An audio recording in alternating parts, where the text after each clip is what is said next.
Bueno, eso que estaba diciendo mi hija, yo recordaba que yo debía terminar a los 18 años de bachiller. Tengo 59, hace 43 años que debí terminar.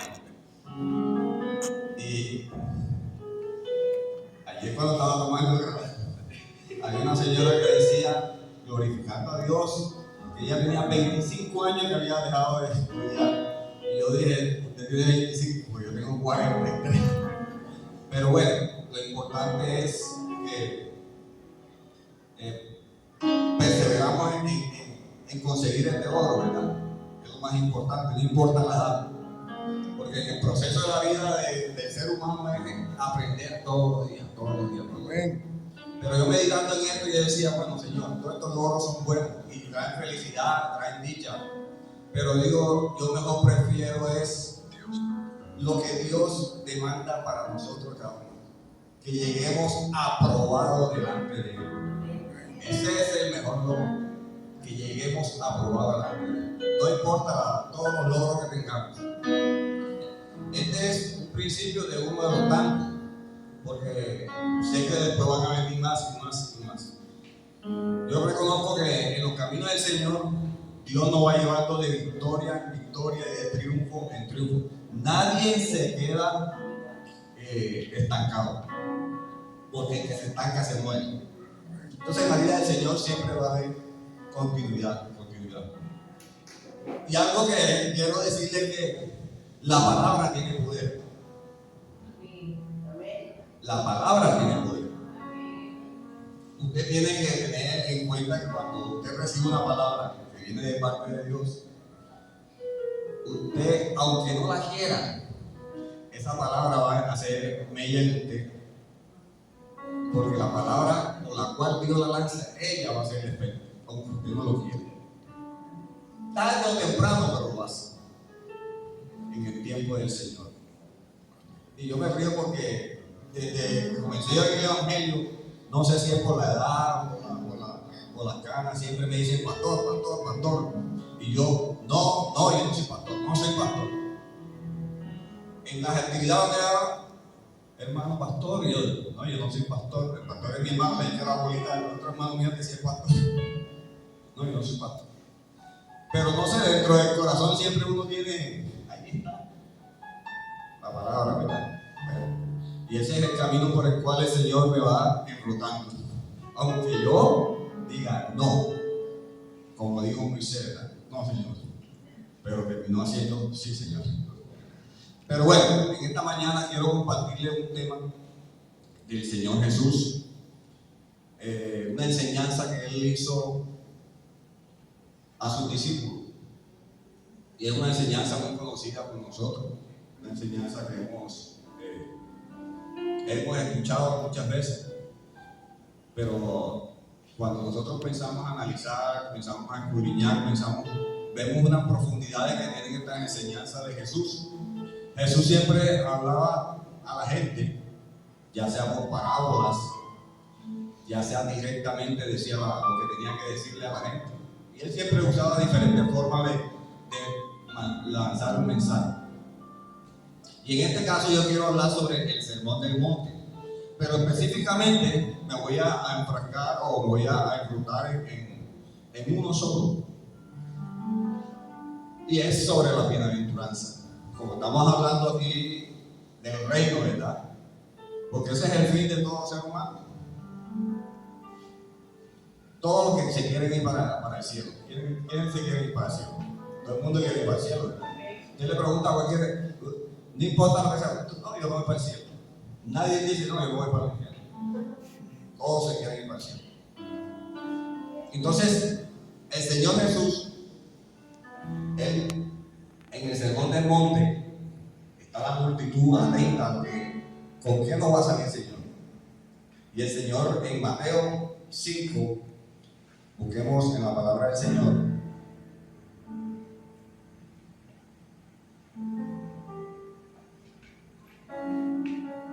Mateo 5, versículo, vamos a leer del 1 al 3.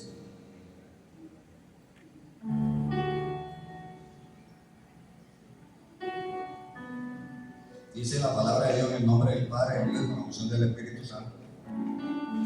Viendo la multitud, subió al monte y sentándose vinieron a él sus discípulos.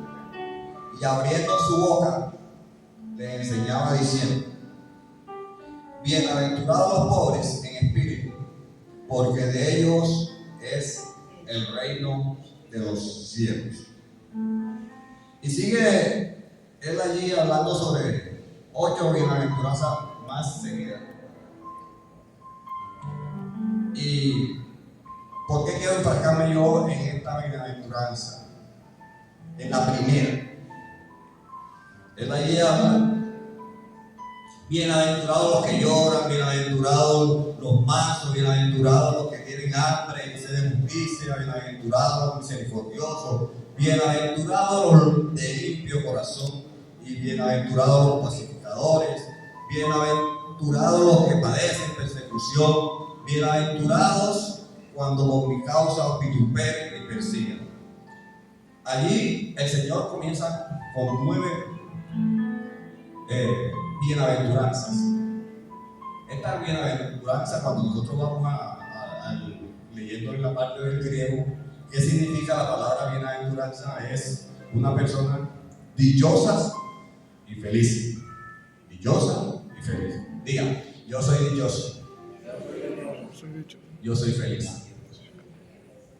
Bueno, eso es lo que quiere el Señor para nosotros, que seamos dichosos y felices. Pero usted está leyendo el versículo que dice: bienaventurados los pobres de espíritu. Es algo como que, una cosa como que contradictoria, ¿cierto? Pero cuando Cristo da esta enseñanza, yo puedo analizar siempre Jesús, cuando va a dar una verdad, Él lo hace con un propósito. Y si nosotros nos vamos en la Biblia, siempre vemos que lo que son los números y los nombres tienen un significado espiritual. A veces nosotros pasamos por alto estas cosas. ¿Y por qué la primera bienaventuranza comienza con los pobres de espíritu y no comenzó por los que lloran o por otra de las 8 siguientes? Entonces comenzamos a analizar lo siguiente: el número 1, buscando también el significado de lo que significa el número 1 en las Sagradas Escrituras, dice que esto simboliza a Dios, que es único, y por ello indica exclusividad, primacía y excelencia. Eso es lo que significa el número 1. Ahora, si nos vamos al 2, tiene otro significado. Si nos vamos al 3, tiene otro significado. El por qué Cristo comienza con el 1.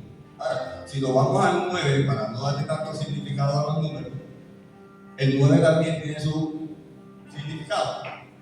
Y es que si usted en el 9 busca, dice, significa que es el número, el juicio, la finalidad y la consumación. ¿Esto a qué se da? A que Jesucristo, cuando fue crucificado, dice que fue crucificado a las 3 de la tarde. Pero 3 de la tarde en la hora judaica, o en el tiempo de los judíos, eso significaba que era la hora novena. Entonces, cada número tiene un significado y tiene un simbolismo en las cosas que Dios quiere enseñarnos a nosotros. Ahora, aquí ya estamos viendo por qué el orden de las bienaventuranzas. Pues seguimos en el principio. Bienaventurados los pobres. Ahora, nosotros tenemos un concepto de la pobreza erróneo. Cuando nosotros decimos pobre, ¿qué es lo primero que usted se imagina? Una persona pobre.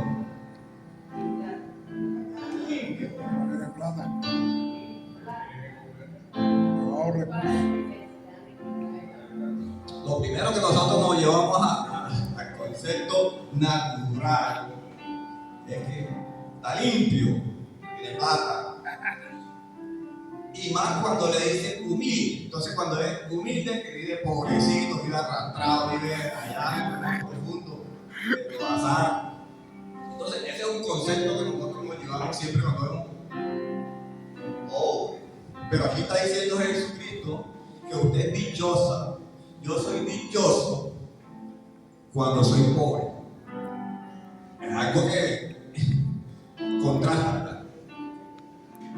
Contrasta. Miren lo que dice Mateo 19, 17.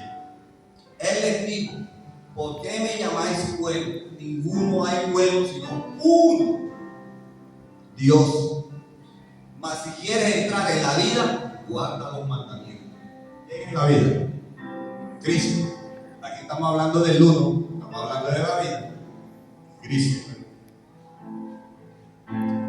Mateo.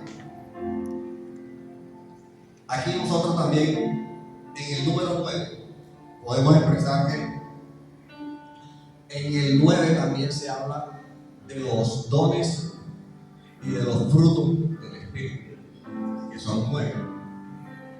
Entonces, la simbología que Cristo utiliza nos lleva a un pensamiento o nos lleva a entender algo que Él nos quiere enseñar. No lo que nosotros pensamos, o que creemos, o que estamos viendo. Y nosotros, para poder entender el significado de pobreza espiritual, buscamos en el griego la palabra que dice, o se llama, oito. Y esto comunica la idea de un mendigo, de un pordiosero y de un desamparado. Esta es la idea original en el griego, lo que significa esto. Mendigo, pordiosero. Esta palabra denota una pobreza absoluta y pública, o sea, nosotros lo estamos viendo. Un pobre en espíritu no es alguien que tiene una baja condición, como nosotros podemos ver. No es alguien que no, porque no tiene dinero. No es alguien, ¿sí?, que tampoco se refiere a las personas que sufren ni las que son oprimidas. Eso no es pobre en espíritu. Y déjenme decir que hay gente pobre, que nosotros acá lo catalogamos como pobre viendo lo material, que son más altivas y son más orgullosas, no tienen humildad. Pero eso es lo que nosotros vemos con nuestros ojos. Y así nosotros lo percibimos. Ahora, ¿quién es pobre en espíritu? A lo que se refiere aquí nuestro Señor Jesucristo. Es una persona que reconoce su condición espiritual. Porque la pobreza se está diciendo que es pobreza espiritual, no material. Es una persona que reconoce su condición espiritual porque tiene ausencia de Dios. Ahora, ¿usted no ha identificado personas así? O de pronto nosotros no nos hemos sentido así. ¿Alguna vez alguien que sabe que Dios no está con él? Aunque muchos, usted le pregunta a alguien y dice, Dios está conmigo, pero sí, ciertamente Dios estará conmigo. No, ¿verdad? Un pobre en espíritu es quien sabe que está arruinado espiritualmente cuando estamos sin Dios.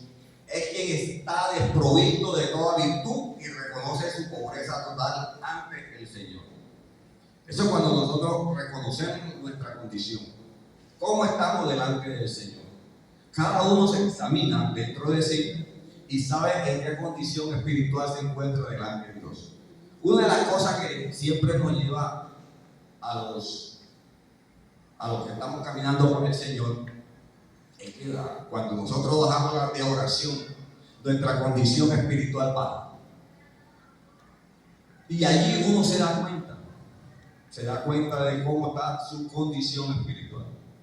Ahora, aquí el Señor está hablando de una multitud. En esa multitud se está refiriendo a sus discípulos. Pero también allí había gente que estaba allí, de pronto no eran seguidores de él, pero estaban pendientes escuchando la palabra de él.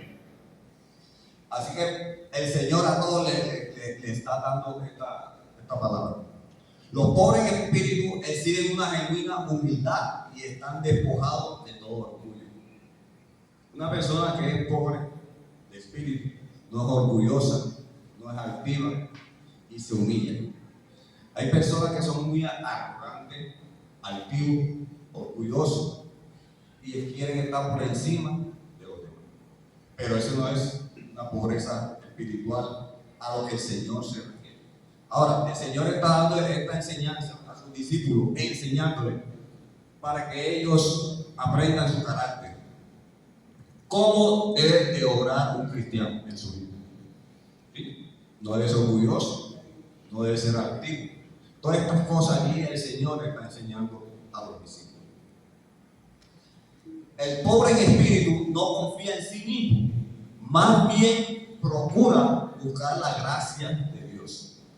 Eso siempre lo practico yo en mi taller. Cuando los muchachos les digo, antes de comenzar a trabajar, digo, vamos a orar, vamos a buscar la bendición y la gracia de Dios. Porque no es con nuestra propia fuerza o con nuestro talento es que se obtienen las cosas, o porque yo soy el mejor, no. Es por la gracia de Dios. Dios es que nos pone en gracia. Miren lo que se está orando aquí por los muchachos, que lo pongan en gracia. O sea, quizás donde ellos estén van a ver mejores que ellos, pero la gracia de Dios que está en ellos es mejor que aquellos. Entonces eso es lo que nos abre las puertas, la gracia de Dios.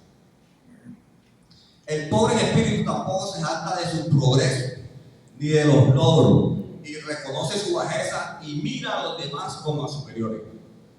Cuando usted tiene un título o no tenía nada y alcanza un título, entonces se siente un poco como que ya, bueno, ya yo alcancé un título de bachiller, ya yo me siento, alcancé un título de abogado, lo que sea, ya yo me siento y quiero ver a la gente por encima del hombro. Entonces, no, eso es altivez y orgullo del corazón. Entonces, el Señor está dando esta palabra para que los discípulos, ellos vayan analizando las cosas que no le agradan a Él.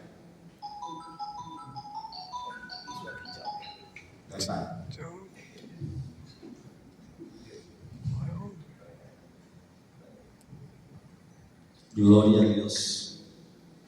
Las Escrituras nos muestran esta clase de humildad en varios hombres del pueblo de Dios.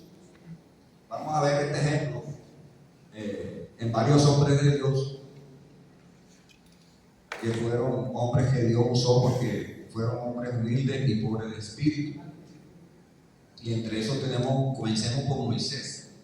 Moisés fue un hombre, todos sabemos en la Biblia que cuando leemos que él fue entrenado en Egipto, donde tuvo quizás los mejores profesores de Egipto, porque él venía de la jerarquía del faraón, del rey poderoso. Así que tenía que estar en las mejores universidades. Pero a pesar de todas esas cosas que Moisés aprendió, delante del Señor nada de eso le sirvió. Porque el Señor tuvo que humillarlo para que esa grandeza, ese poder, todo eso que él adquirió cuando andaba en el mundo, por decirlo así, no fuera vanagloria para él, sino que él reconociera que necesitaba de Dios. Entonces, Dios lo llama a él en una condición donde ya lo ha procesado y ya ha tratado con él, y le da un encargo, y este encargo es libertar a su pueblo. Y allí en el libro de Éxodo 33:15, Moisés respondió: si tu presencia no ha de ir conmigo, no nos saques de aquí. Ahora, Moisés dice esto porque era un trabajo grande, difícil, de sacar a un pueblo, de llevar a un pueblo que venía con una situación difícil, una situación de esclavitud con más de 430 años, un pueblo que no quería saber quizá nada de Dios, pero Dios le da esta misión. Sin embargo, Dios lo empodera, le da poder a Moisés para que él hiciera grandes señales, milagros, prodigios a través de su mano, Pero estas cosas no engrandecieron el orgullo, ni engrandecieron a Moisés porque él estaba haciendo todas estas cosas. Al contrario, dice la Biblia que Moisés fue el hombre más manso de esta tierra. Y por eso Dios lo exaltó y Dios lo usó para liberar a su pueblo. Otro de los hombres que usó Dios fue a Isaías, en el capítulo 6, versículo 5, cuando el Señor le muestra al profeta Isaías una visión. Pero aquí el profeta reconoce que su inmundicia, o sea, él no era apto o no se sentía bien estar delante de la presencia de Dios, porque él se sentía inmundo, se sentía mal. Y él lo reconoce allí en el versículo 5 de Isaías 6. Reconoció su injusticia mientras contemplaba la visión de Dios. Porque nosotros que somos tan malos y Dios mostrarle a un hombre natural, perverso, toda la gloria y el resplandor de Dios, el trono de Dios, él no se sintió, ¿cómo es la palabra? Digno, esa es la palabra. No se sintió digno de estar en la presencia del Señor. Pero sin embargo a Dios le plació. A Dios le plació. Y este hombre también fue usado por Dios. También Pedro, un hombre acá del vulgo, un hombre de acá de como usted, como yo, trabajador. Dice que Pedro también, este hombre, el Señor lo lleva a que conozca el reino de Dios. Quizás él vio a Jesús haciendo milagros, quizás pero él dentro de su ser, quizás no entendía, pero lo reconoció el día que hizo la pesca milagrosa, ¿cierto? Porque él estaba tan convencido de sus capacidades, estaba convencido de su destreza como pescador, de su conocimiento, como de pronto muchos, que se creen que por sus capacidades, por su destreza, por sus conocimientos, no necesitan de Dios. Pero sin embargo, el Señor le dijo: pues, ponga mar adentro y tírala ahí en el lugar que te digo. Y él fue obediente. Pero cuando él vio el milagro, reconoció que estaba también inmundo delante de la presencia del Señor. También reconoció su condición espiritual. Porque es la condición espiritual del hombre. Porque mucha gente se considera que no necesita de Dios. Si usted habla con gente, el problema no es la plata. Si usted habla con la mayoría de la gente que tiene dinero, ellos no necesitan de Dios. Usted le pregunta, ellos dicen que es por su trabajo, por su esfuerzo, por sus logros, pero de Dios no. Entonces son altivos, son orgullosos. Pero bueno, Dios llamó a Pedro también para mostrarle el reino. Porque Jesús, aquí en esta parábola, en estas bienaventuranzas, en esta enseñanza, el Señor estaba dando un mensaje a los discípulos. Que si nosotros, como seguidores de Cristo, nosotros conocedores de la palabra de Dios, no hacemos cosas que no le agradan a Dios, tratamos de hacerlo, fíjate bien, porque en el camino no somos perfectos. Cristo nos hace perfectos delante del Padre, pero no lo somos. Reconocemos que fallamos. Reconocemos que somos pecadores. Pero en ese proceso que el Señor nos lleva, nosotros tenemos que agradar al Señor en todo lo que hagamos, lo que digamos. En todo lo que estamos haciendo, tenemos que agradar al Señor. Así que Lucas 5:8 habla sobre este punto muy importante, que es la pesca milagrosa. Todos estos hombres reconocieron su miseria espiritual. Todos ellos fueron hombres humildes y dependieron de Dios. Una de las cosas que siempre recalco en la Biblia es al rey David. El rey David fue un hombre dependiente de Dios. Su inicio, David no hacía nada si no consultaba a Dios. Hoy en día mucha gente se olvida de la dependencia de Dios, sino de sus propios logros, de sus propios esfuerzos, de sus propios sacrificios, y no buscan de la presencia de Dios. Y una persona que verdaderamente es pobre de espíritu, que agrada a Dios, tiene que depender de Dios para todo. Quizás nosotros en la mañana salimos y no buscamos la dirección de Dios. Quizás nosotros vamos a trabajar y no nos encomendamos a Dios. Quizás nosotros vamos para X o Y evento y no nos ponemos en manos del Señor. Nosotros para todo debemos estar en las manos de Dios. El rey David no hacía nada sin consultar, excepto los pecados que hacía. Pero bueno, eso no lo consultó porque no quiso. Pero le voy a decir algo. Que este hombre todo lo consultaba al Señor, todo. Mandaba consultar a Dios. Así que debemos de reconocer que en la humillación de nuestra vida, de nuestro corazón, allí está Dios. Dios dice que Él ama a los humildes y mansos de corazón. Él los ama. Nosotros cuando somos activos, Él dice que Él nos rechaza, nos aparta. Él nos aparta. Así es. Así que el Señor, a todos aquellos que quieran caminar con Él, Dios nos llama para su paraíso, sí, pero para llegar al paraíso tenemos que ser pobres de espíritu. Esa pobreza espiritual significa eso: ser humilde, ser manso, ¿sí? Ser obediente, creer en los mandamientos del Señor, buscar de Dios. Si no eres un cristiano, porque dirá alguno, pero yo no soy cristiano. De pronto en la congregación, ahí en el monte, no había alguno que era seguidor de Cristo, pero estaba ahí oyendo. Y yo quiero tener una oportunidad también para también llegar al reino de los cielos. Porque muchos quieren ir al reino de los cielos. Pero Dios presenta una puerta. Y la puerta que presenta Dios es la primera. La primera. Jesucristo dijo: yo soy la puerta, yo soy el camino, soy la verdad y soy la vida.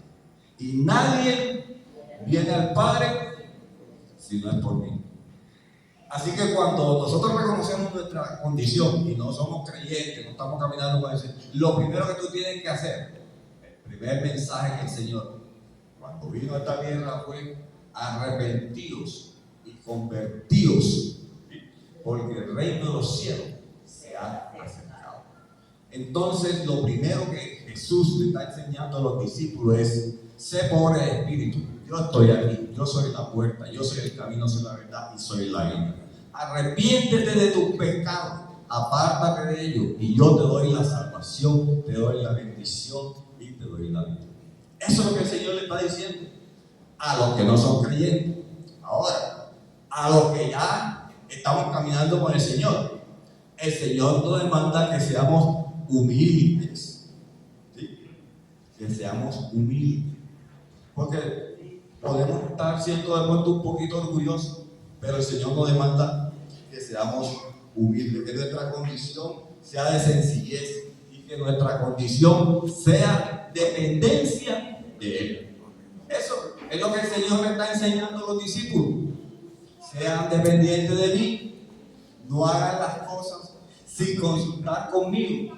Por eso es que hay muchos fracasos, por eso es que hay muchas derrotas, por eso es que hay muchas cosas que a la gente la llevan a veces a querer echarle la culpa a Dios, pero es que no consultan primero con Dios.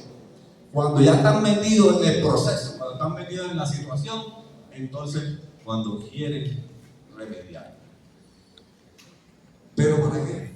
Si podemos evitarnos todas esas cosas, seamos humildes. Seamos humildes para que podamos ver la gracia y la bendición de Dios. Allá en el Salmo 84:12 dice la palabra de Dios. Salmo 84:12 es una palabra que el Señor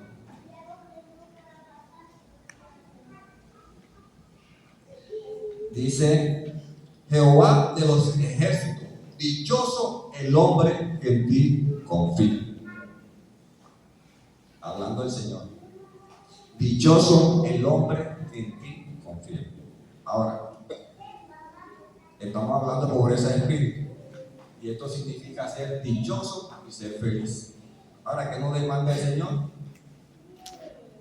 Que lo busquemos, ¿verdad? Pero también seguimos con que esta bienaventuranza tiene una bendición. Esta bienaventuranza tiene una bendición, que es pobre en espíritu, para que alcancemos el reino de Dios. Si nosotros practicamos todas estas cosas, si nosotros hacemos todas estas cosas, pues vamos a recibir la bendición de Dios, que es que usted y yo confiadamente pueda decir: verdaderamente yo voy para el cielo. Porque mientras tanto, no. Al cielo suben son los humildes y mansos de corazón. Los orgullosos, los activos, no suben.